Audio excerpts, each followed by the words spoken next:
जय हिंद दोस्तों, सैनिक समाचारों में आपका हार्दिक स्वागत है। आज है संडे, बिल्कुल स्पेशल समाचार है आप सभी के लिए। सबसे पहले हेडलाइंस कवर करूंगा, यानी one rank one pension arrear क्या आ गया खाते में, देखें लेटर। और दूसरी बात कहता हूं, यदि ईसीएचएस से छुटकारा पाना है तो जरा करिए ये कार्रवाई। और दूसरा, जेएसयू जवानों के बीच बिखराव पैदा करने की नापाक कोशिश। खबरें करते विस्तार से। इससे पहले दोस्तों, शाम को 8 बजे सैनिक जीवन न्यूज 8 PM, जिसमें आपको सिर्फ 1 मिनट में पूरे दिन भर की खबरें मिलेंगी। एक नया चैनल है, प्लीज इसको करिए सब्सक्राइब और लेते रहिए फौज संबंधी अपडेट। खबरें करते विस्तार से। सबसे पहले मैं उस लेटर की बात कर रहा हूं जो letter government of India ministry of defence की तरफ से 28 अप्रैल 2023 को जारी किया गया था। और यह फाइनल लेटर था कि आखिर वन रैंक वन पेंशन का एरियर का इंप्लीमेंटेशन के लिए जो पेंशन डिसबर्सिंग एजेंसी है उनको आदेश जारी कर गया था। क्या उस आदेश के मुताबिक हमारे पेंशनर्स को, फैमिली पेंशनर्स को, विडो को, गैलेंट्री वार्ड को एरियर क्रेडिट हुआ? क्या जितनी पेंशन डिसबर्सिंग एजेंसी है, चाहे स्पर्श है, पीसीडी है, पीडी है, सीपीपीसी ने इसको अमल में लाया? या हमारे जो विधवा हैं, वीर नारी हैं और डिसेबल हैं, उनको यह न्याय मिला? बिल्कुल नहीं। आखिर देखते हैं इस लेटर में क्या लिखा है। इस लेटर का मकसद था one rank one pension for the defence pensioners all chiefs को लिखा। और यह लेटर जारी किया department of ex service and welfare 28/4/2023 को। और इसकी 4 डेडलाइन थी, जैसा हम सभी जानते हैं। 28 अप्रैल का लेटर और 30 अप्रैल तक किसको एरियर खाते में जाना था? जितनी विडोज थी और जितनी फैमिली पेंशन हो, लेवराइज पेंशन हो, स्पेशल फैमिली पेंशन हो, गैलेंट्री अवार्डीज हो, इन सब के खाते में क्या 30 अप्रैल तक आ गया? कईयों का आया और कईयों का तो बिल्कुल भी नहीं आया, क्योंकि इसमें एक बहुत बड़ा डिपार्टमेंट है सीपीपीसी, जिसका स्पर्श के साथ माइग्रेट है, उनका तो आ गया है। और जिनका स्पर्श के साथ माइग्रेशन नहीं हुआ है, जिनकी पेंशन बैंक और सीपीपीसी से आती है, वो लोग इनको अटेंड नहीं कर रहे, डिनाई कर रहे हैं। बैंक वाले पल्ला झाड़ रहे हैं, हमें नहीं पता, ऊपर बात करो। क्या कि एक अब किसकी जिम्मेदारी बनती है? क्या इन लोगों का जो डिले हुआ है उनको ब्याज मिलेगा? आखिर शर्म करो कि इतनी विडोस नारी के लिए आपने इतनी जल्दी इंप्लीमेंटेशन के दिया, क्या वो हुआ? नहीं हुआ। देखें आप इस लेटर की कॉपी को। अब एक और महीना शुरू होने वाला है, जून, और इस जून के एंड तक, यानी जून से स्टार्ट से एंड तक किनको पेंशन मिलनी है? 70 साल जिनकी उम्र हो गई है या 70 साल से ज्यादा के, उनको वन टाइम इंस्टॉलमेंट यानी पूरा एरियर एक बार में मिलेगा। और इसके लिए आज ये जरूरी है ताकि ये मैसेज ऊपर तक जाए कि नहीं, बहुत सारी डिसबर्सिंग एजेंसी हैं जो बिल्कुल लापरवाह हैं और ध्यान नहीं दे रही हैं।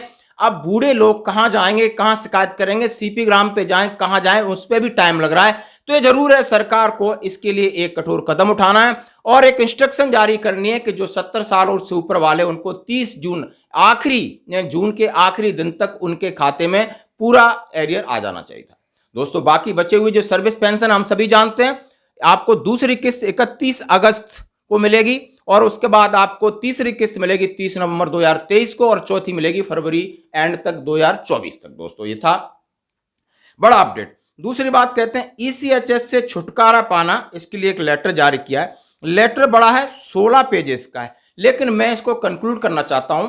यह एडवाइजरी 22 मई 2023 की, इसमें सीधा सभी कमांड्स को, सभी हेडक्वार्टर्स को लिखा है, सभी वेटरन्स ऑर्गेनाइजेशन को लिखा है कि एग्जीक्यूटिंग इंस्ट्रक्शंस हैं, procedure for opting out from ECHS beneficiaries and clarification of ECHS membership. यदि आप ईसीएचएस से छुटकारा पाना चाहते हो तो क्या करना है, और उसके फायदे उठाना चाहते हो तो क्या करना है। और इसके लिए उन्होंने अपेंडिक्स ABCD डाल के रखे हैं और आपके हर अपेंडिक्स में इन सवालों का जवाब है। सबसे पहले, जैसा हम सभी जानते हैं, 30 दिसंबर 2002 को ये ईसीएचएस का जन्म हुआ था, यानी स्थापना हुई। और उसके बाद जो रिटायरीज हैं 2003 के बाद, यानी उनको सबके लिए ये योजना कंपलसरी मैंडेटरी थी। ठीक है दोस्तों। और उसके पहले वालों के लिए कईयों ने जो मेडिकल अलाउंस लेते थे अपना ईसीएचएस में कन्वर्ट करा दिया। अब ये बात है, क्या आप ईसीएचएस से छुटकारा पाना चाहते हो, क्या आप इन सुविधाओं से संतोष नहीं हो, तो उसमें दिया है condition governing opt out exit from ECHS. उसकी अलग अलग कंडीशंस हैं, वो आप पढ़ सकते हो, मैं आपके साथ शेयर करूंगा। क्या आप दोबारा इसमें री एंट्री स्कीम में घुस सकते हो, ये करूंगा आपके साथ। उसमें दिया procedure to exit from ECHS without refund of one time contribution deducted and paid. यदि आपने कंट्रीब्यूशन वन टाइम दे दिया है, उसके बाद आप ईसीएचएस से बाहर आना चाहते हो, तो इसके साथ अंडरटेकिंग सर्टिफिकेट है, बहुत सारी फॉर्मेलिटीज है, और वो फॉर्मेलिटी आपको अपेंडिक्स ए यानी उसका पूरा फॉर्म दिया है, उसके साथ आप बाहर आ सकते हो।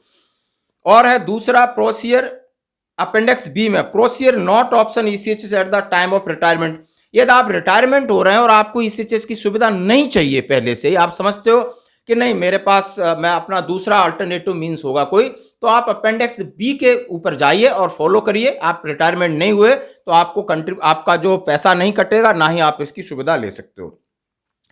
और यदि कोई आपके सवाल हैं ईसीएचएस से संबंधित, तो अपेंडिक्स सी में डाल सकते हो। उसमें लगा फ्रिक्वेंटली आस्क्ड क्वेश्चन एफएक्यू ने ईसीएचएस मेंबर्स से पीछे से कंट्रीब्यूशन अटैच, उसमें दिया है कि आपने क्या क्या करना है, क्या क्या सवाल है, क्या जवाब है।